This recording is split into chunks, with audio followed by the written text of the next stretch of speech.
Edna O'Brien had an epic life, producing multiple novels and love affairs. Filmmaker Sinead O'Shea crafts a lively and complicated portrait in her film Blue Road.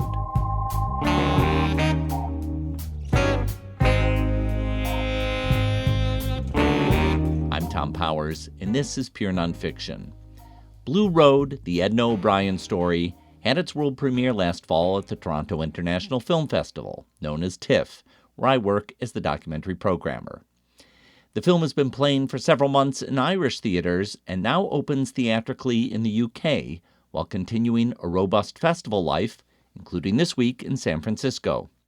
O'Brien first came to the world's attention in 1960 with her debut novel, Country Girls.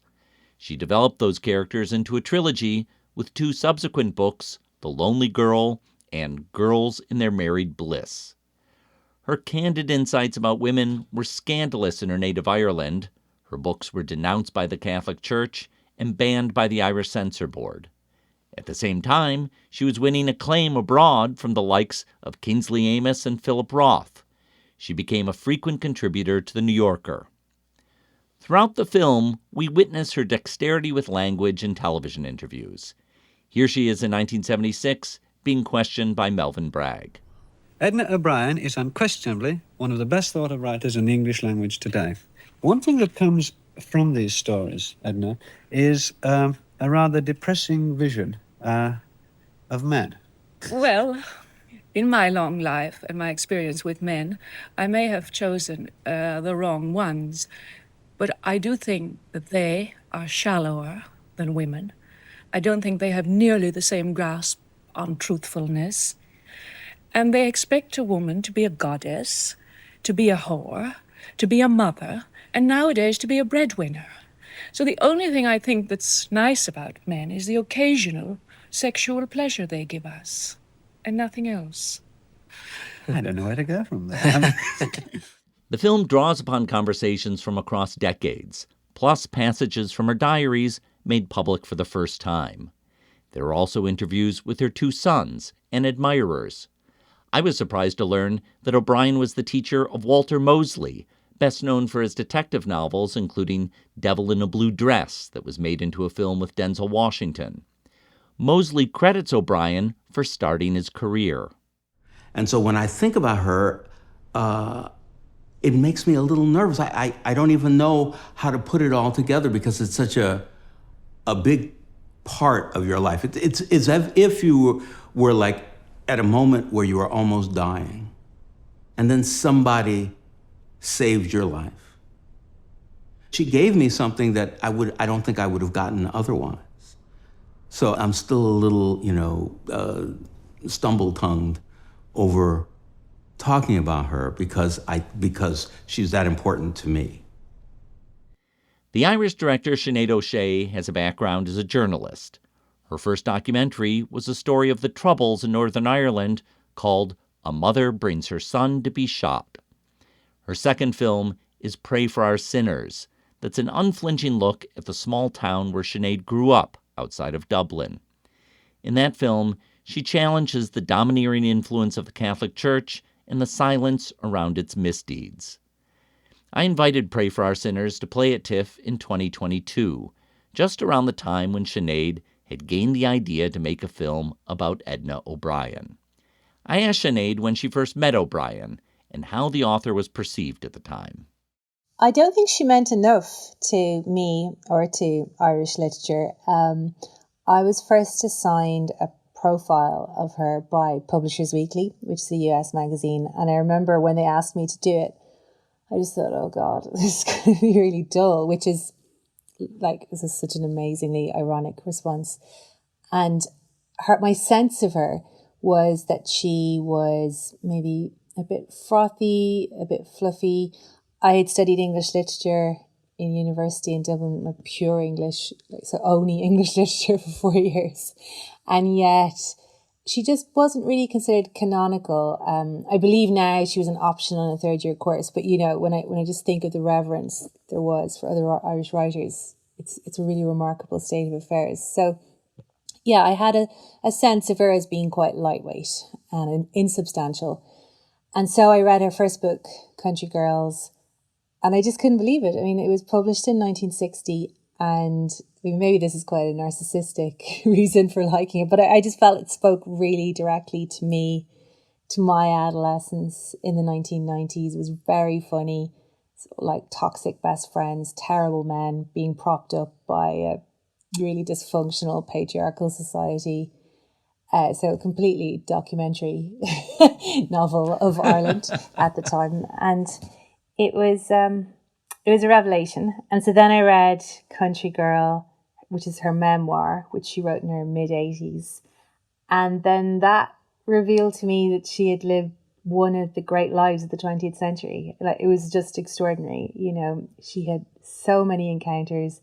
You know, her therapist was R.D. Laing. Jackie O'Neill was one of her best friends. Admirers included Marlon Brando, Robert Mitchum. You know, she had touched on in so many worlds, and she had come from so little. You know, she had come from a background where there weren't even books in the house. And so I just was so amazed and impressed. And then I met her.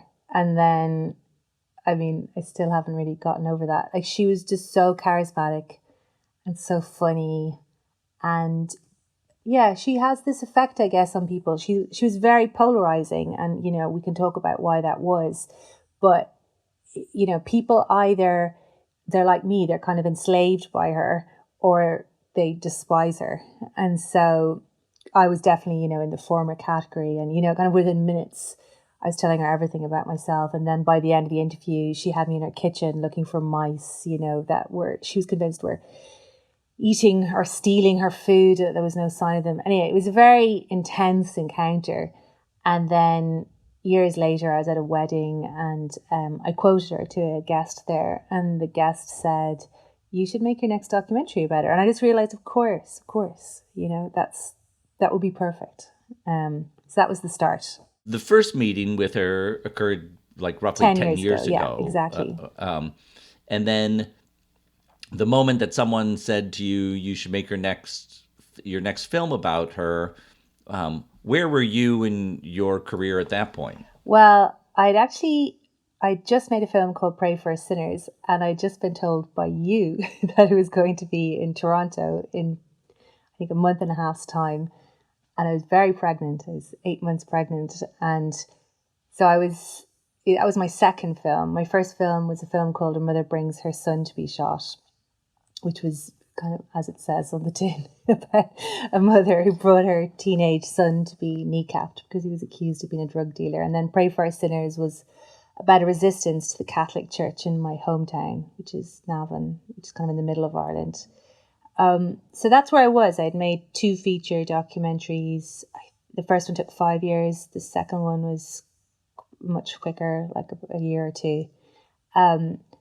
But I wasn't really looking, you know, I wasn't searching for a new documentary subject exactly. But just as soon as that guest said it, I was just like, of course, you know, because it kind of, all my obsessions basically could be answered within this film. And I knew there was very good archive out there of her.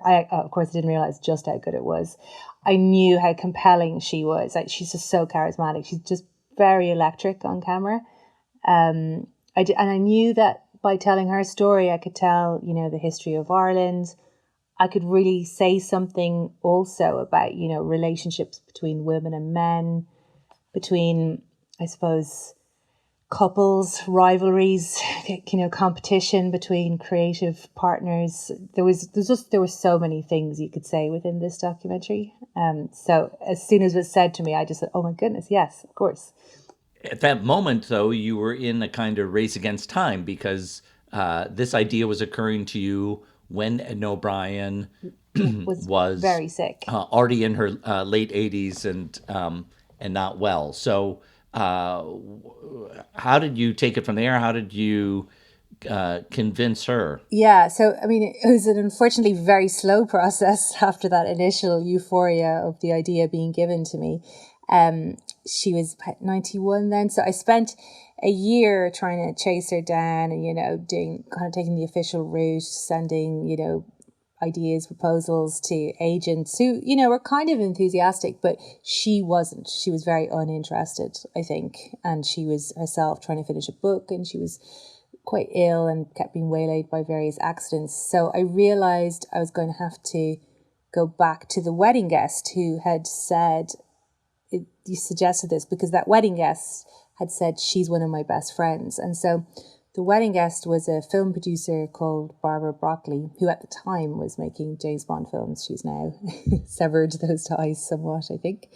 And she went to Edna's house and she said, well, actually, first of all, she watched that film, Pray for Our Sinners, that we screened in Toronto. And then she went to Edna and she said, I think you should do this film. And so Edna agreed. So I think in Edna's head, it was probably going to be just one interview. And I mean, it's a great interview. It's kind of shot against a black background. And, you know, it's kind of one of the main interview of the film. Just towards the end of it, I showed her this piece of archive, and it was from the 1970s, and it was Edna with her family for this British television crew. And it was just such a kind of tableau that's so recognisable to Irish people, like performing for international cameras, basically. So like, there's the dad is pretending to be really kind of jolly, and the mother is saying, oh, her books never bothered me. So they're just lying through their teeth because like the mother hated the books. And then the dad cracks into Danny Boy, and the British interviewer, he's just really oblivious and just, you know, delighted with this whole situation and completely idiotic. But when you look at Edna, she's in the back of the frame, and, you know, she's so successful and accomplished as a writer at that point, but she's so nervous. It's really visible that she's just very watchful and still. So I showed her, and, you know, by then she was 92 and she was so blind and deaf, but she understood that archive. She completely, I don't know if she remembered the moment or if she was able to perceive its atmosphere very well, but she just said to me, I'm very scared, haven't I? You know, I'm worried, haven't I? And I was like, you are. And I feel like that was the big turning point in our relationship, that because she went into hospital the next day, but she was really renewed in terms of the documentary. So she began sending me emails, and, you know, the first one was saying, you will be sure to use that piece of archive. And I was like, absolutely, don't you worry. And then voice memos, long voice memos followed, actually from Barbara, who was visiting her in hospital nearly every day, and another woman called Hannah from Eon. And in these voice memos, Edna, you know, would outline her plans and her hopes for the film. And, you know, we don't want any dreary Irish films, no stage Irish, no lugubrious Irish films. She had a real horror of it being really kind of like dull and wordy and pompous. So I guess I tried to honour that. I don't think you could say it's dull, that film.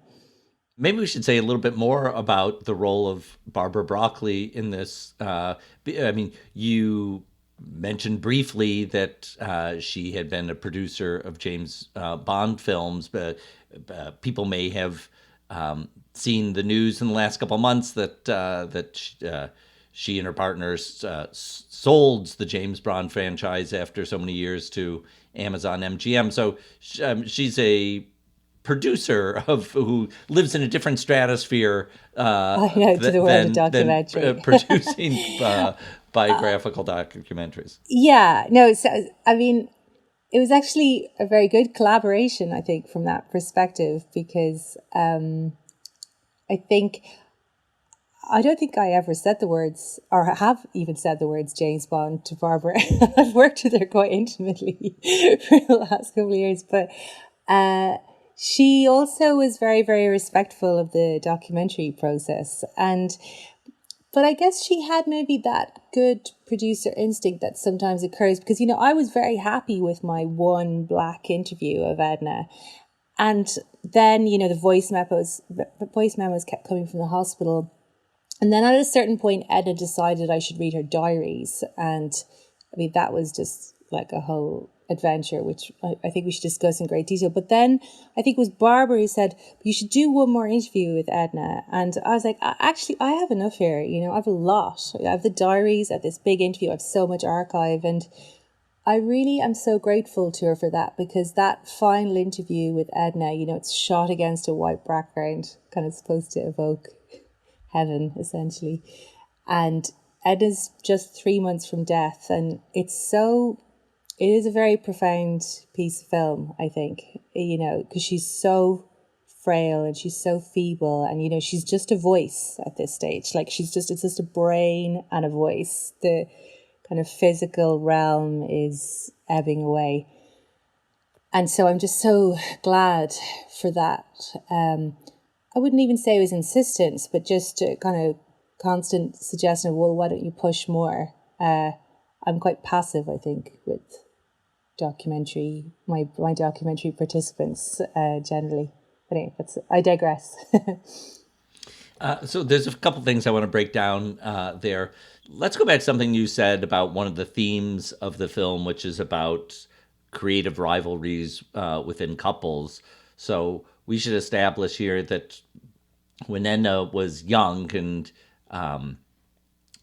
before her literary career began, she got married to an older writer named Ernest Gebler.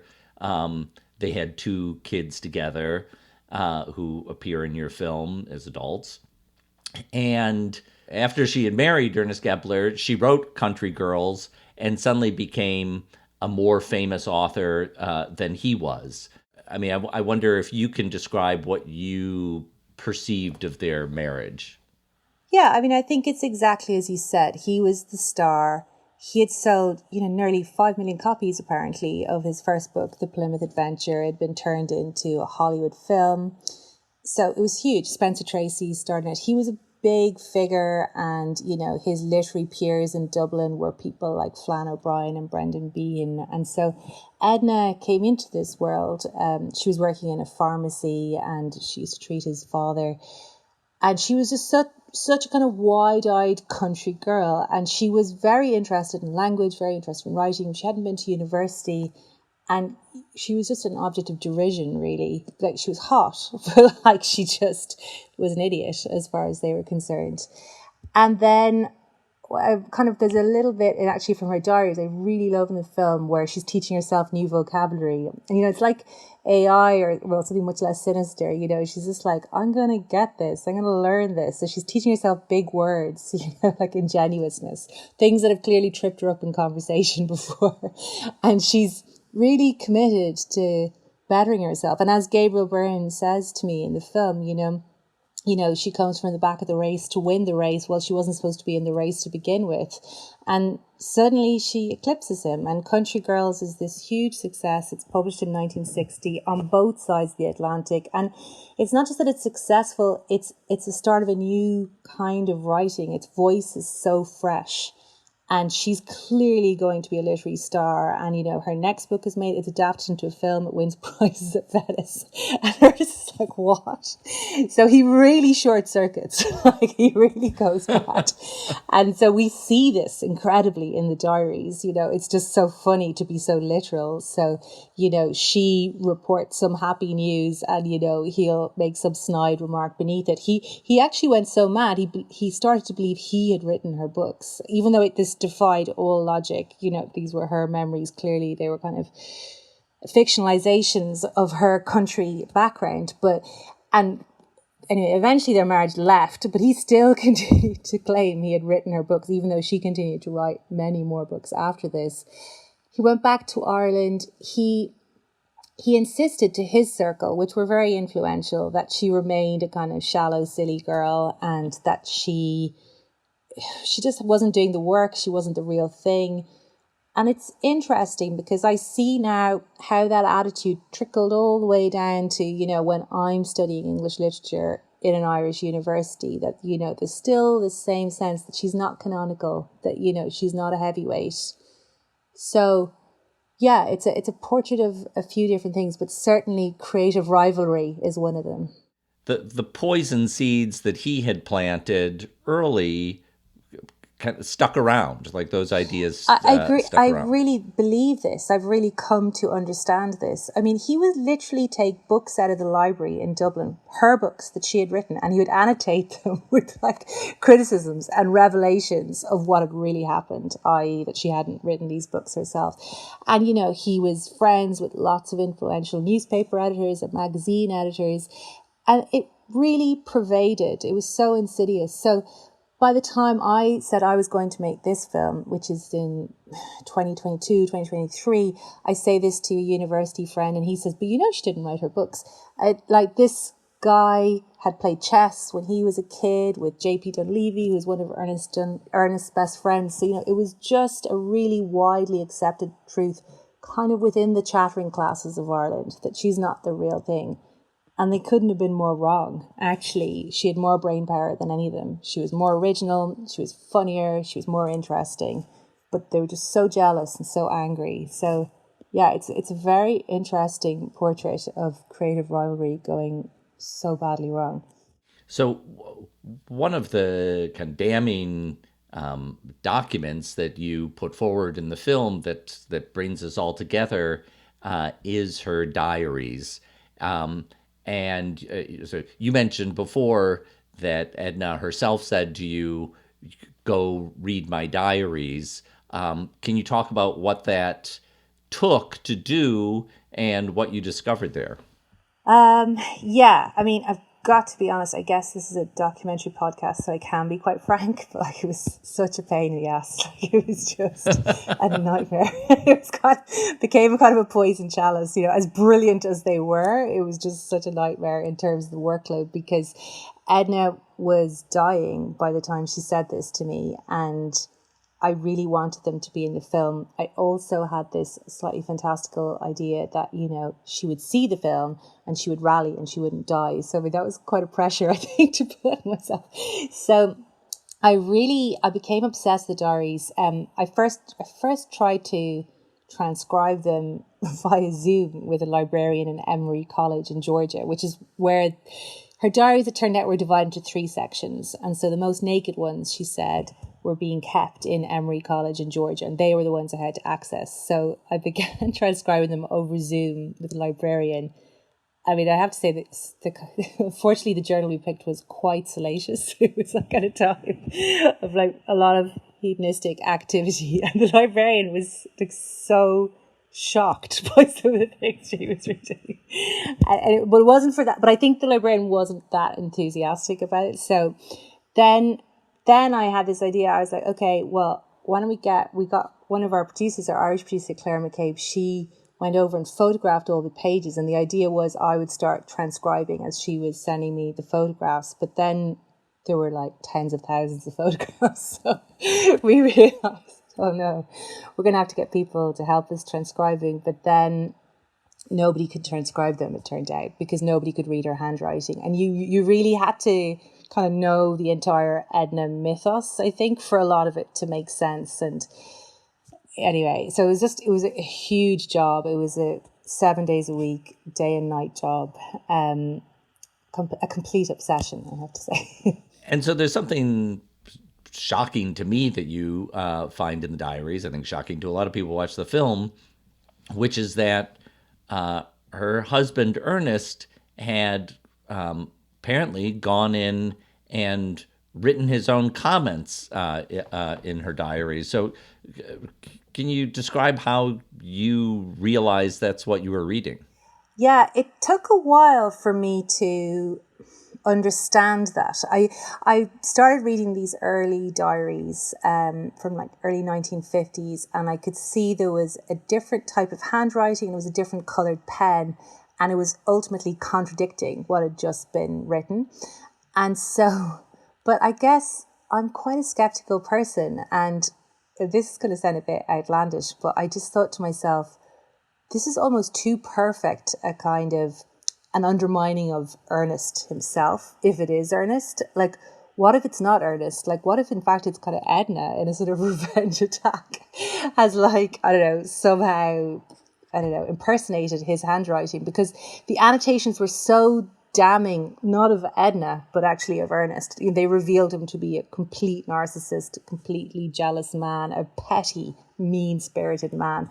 He's attacking her writing, he's attacking her figure, her smell, her ears, her family, like slit-eyed peasants, as he calls them. Like, it's just kind of incessant. And so then I went to their son, Carlo, and I was quite nervous about it. And I said, look, I've discovered these pieces of writing beneath the entries in your mother's journals. I should interrupt and say we see this in the film. In the film, we see you interviewing Carlo and handing over the diary to ask his opinion. I actually cut out a little of the start of that because he was like, well, you might have to get a handwriting expert. But then as soon as he saw it, he was like, no, that's my father. He just instantly knew. I didn't want to put it in because I didn't want to undermine him because I really like Carlo so much. But it just, as soon as he saw it, like his face was like, oh no, it's him again. Because as it turned out, he was a notorious annotator, and he was literally taking books out of the library to annotate them, Edna's books. So he was annotating photographs. He's like saying beneath them, before the rot set in, before I made her famous. He's always conflicted between, was Edna a fame-hungry vixen, or was he actually the one who made her famous? Like he was kind of conflicted between like what even actually happened. But the bottom line always was he had been cheated and Edna had cheated. It was just, he was so angry and so bitter. So that was a huge discovery in the diaries, but also I have to say a brilliant one, a very entertaining one. It was a visual one too, there was a lot we could do with that on screen. So, in the film we animate those entries, and Ernest's voice is voiced by an actor called Declan Conlon, and Edna's voice is voiced by Jessie Buckley, who I'm sure you've heard of. She's an Oscar-nominated Irish actress. So it becomes a whole kind of drama or interplay between the two. I want to ask about something that's not mentioned in your film, which is the New Yorker profile in 2019 about Edna O'Brien. So Edna O'Brien, for several decades, had her work published in the New Yorker. And then at age 88, when she was still writing books, the New Yorker assigns Ian Parker to write a profile of her. That becomes somewhat controversial amongst Edna O'Brien's biographers and fans, because they thought that this profile in the New Yorker was kind of belittling to her. And I wonder what your impression of it was, since this had been published just a few years before you started your film. Yeah, I would agree. I think it does belittle her, and I think it demeans her. I think it's an amazing piece of work, that profile, in that the research is so rigorous. But I feel the conclusions drawn from the research are very strange, and I have to say quite culturally insensitive at times. I think to suggest, for example, that Edna grew up in privilege is to have no understanding of what Ireland was in the 1930s. At that time, Ireland was in the middle of an economic war. That's treated with capital letters in English history. It had just won independence from England, and England had responded by placing these very heavy tariffs on all of Irish exports. So the whole country was in this state of real precarity and poverty. And it was at that point that the Catholic Church took over the country, because the government had to outsource health and education there. Edna lived in a bigger house than many people. There was no liquidity. They were literally living off the finances provided by selling chicken eggs. She couldn't go to university. I just feel to suggest that Edna had, which is what the article does, it suggests that she had sort of embroidered her background or exaggerated the poverty, is to really misunderstand what Ireland was in that era. So I felt that was a huge flaw. I felt some of its comments on Edna were a little unkind, and also maybe to misunderstand the role of a fiction writer, because, they are not supposed to be politicians. I mean, that writer, he's wonderful. he's a wonderful profiler of politicians, but he is subjecting Edna to the same standard as elected officials. And like, she doesn't work in that context. She doesn't. She is inconsistent. She is crazy. She's a real pain in the ass. But she's also brilliant. She's also capable of embellishing and exaggerating and creating these magical landscapes and stories for people that no politician could do. And I just think it's a real mistake to expect writers to be as banal as politicians. I think be very careful what you ask for in that case. I promise you there is no Irish writer from that era who is not telling tall tales from the moment they get up to the moment they go to bed. Like, they're all crackers, but that's their magic. And not to understand that, I think, is quite reductive. It's quite facile. So that was my problem with that profile. And I felt it was very hard on her. She herself was devastated. Barbara liked to suggest that it hastened her decline. I was like, well, like, she was 90. She was 93 and she had stomach cancer ultimately in the end. But I did feel it was very unfair. I can see why Edna was very hurt. And I think for decades, as you say, she had written for The New Yorker and she endured a lot of huge criticism, very, very unjust criticism in Ireland. And it felt like The New Yorker was this sort of respite, this safe space. So I think that must have felt like a huge betrayal to her. And I feel very sad for her that happened. And yeah, I feel like my film probably redresses that without invoking that profile. I think I'm very surprised Ian Parker, for example, wasn't interested in the abuse in her background. You know, he talks a little about an allegation of sexual abuse. Again, this is quite a reductive definition of what abuse might be. She has literally said her father tried to shoot her. He shot at her and her mother and he missed. That fits the definition of abuse, by any standard.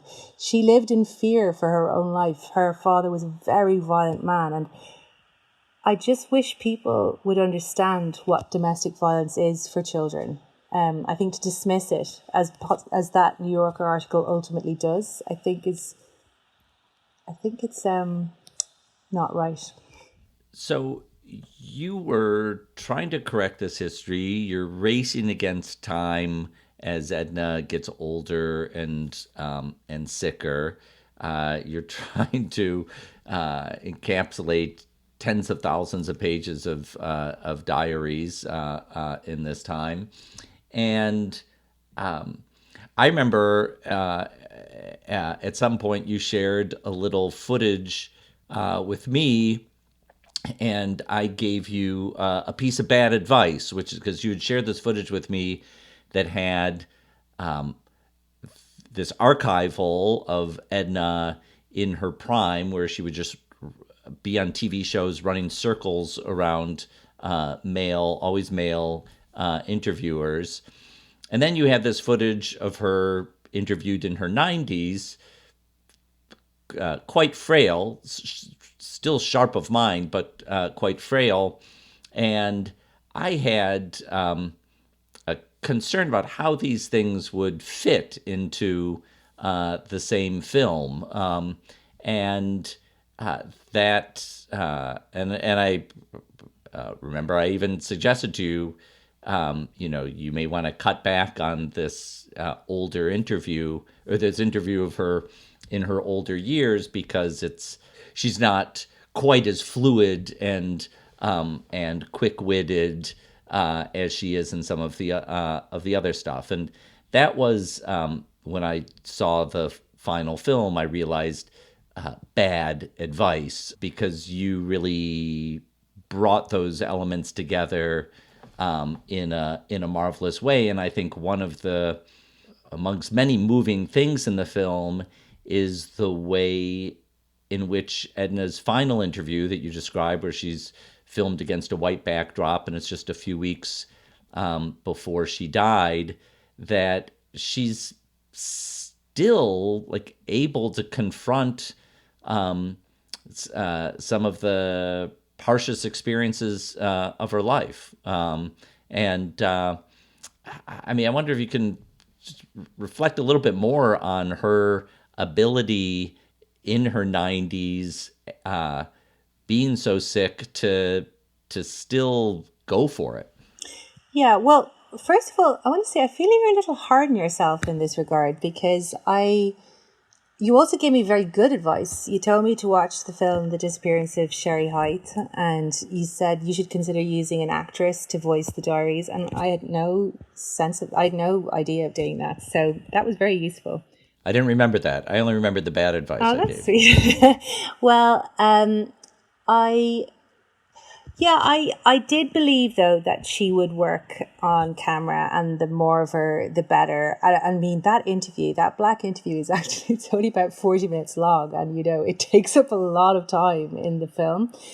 We really recycled every single sentence we possibly could out of that interview.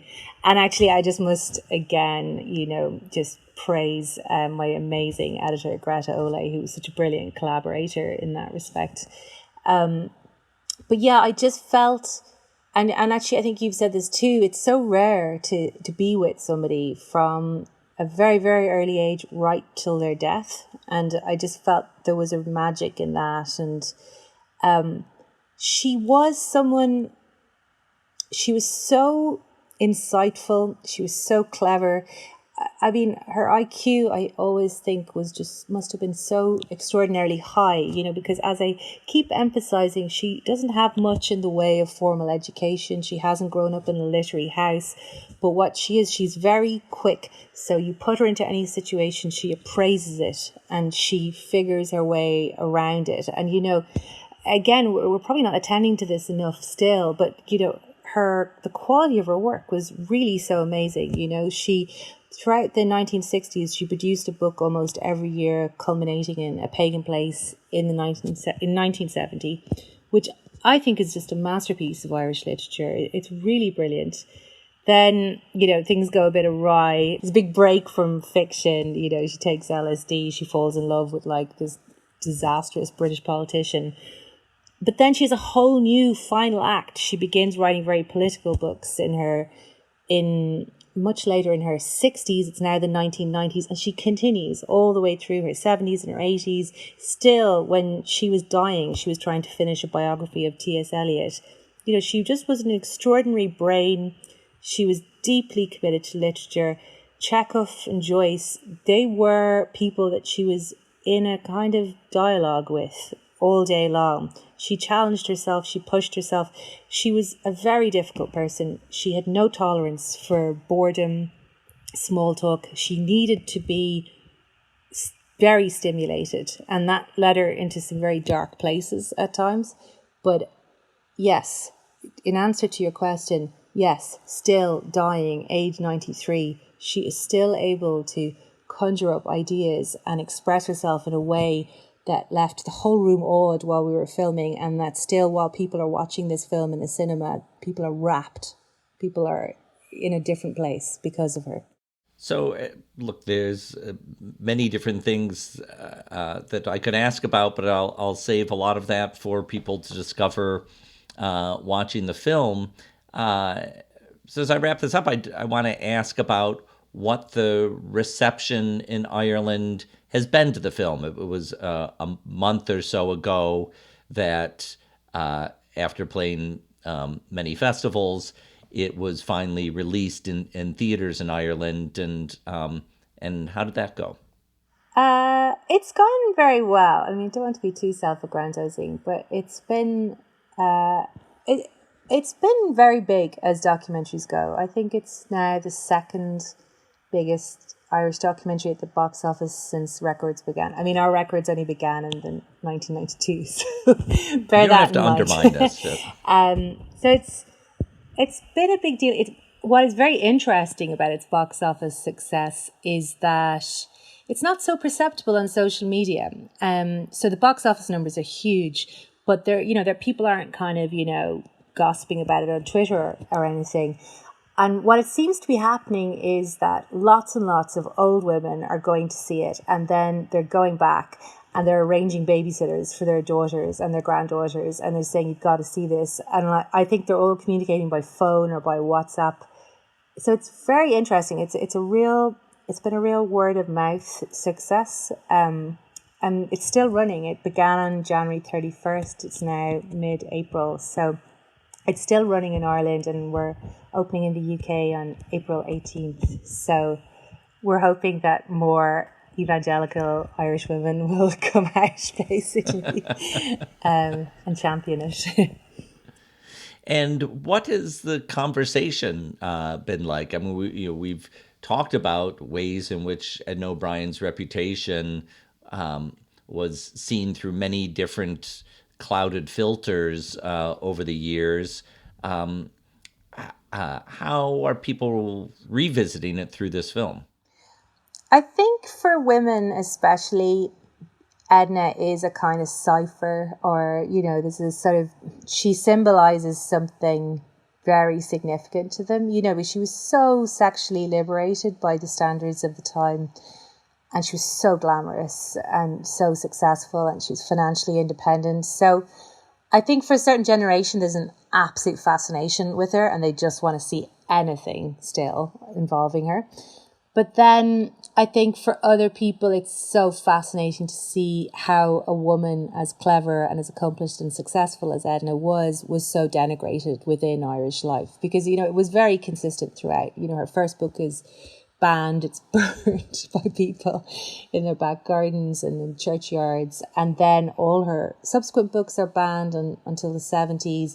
And then there's TV shows devoted to how bad she is. Even in the 1990s, like she's on book shows and the interviewers are saying, well, actually, I haven't read your book and it's not very good. And meanwhile, her male peers are just being venerated all the time. Like there's no shortage, by the way, of like extremely crazy male Irish writers. But Edna was the one who was always treated with absolute contempt.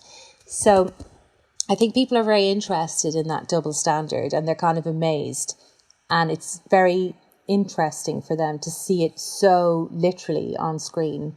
And I think it's sort of, I'm guessing it's maybe causing them to re-engage with their own lives, because I think Irish women and children have been treated very badly within Irish history. And, the Irish male ego is something quite special, it's very delicate. It's very, and, there's a whole tension because, after colonization, after independence, we're supposed to be really proud of ourselves. So it's kind of like that way you can't undermine the man so much. So therefore the man gets to behave like an absolute pig for as much as he wants. So I think there's a kind of, catharsis perhaps there for Irish women as they see this film. I want to thank Sinead O'Shea for speaking with me. Her film Blue Road, The Edna O'Brien Story, is now playing in theaters in Ireland and the United Kingdom. It's still looking for a U.S. distributor.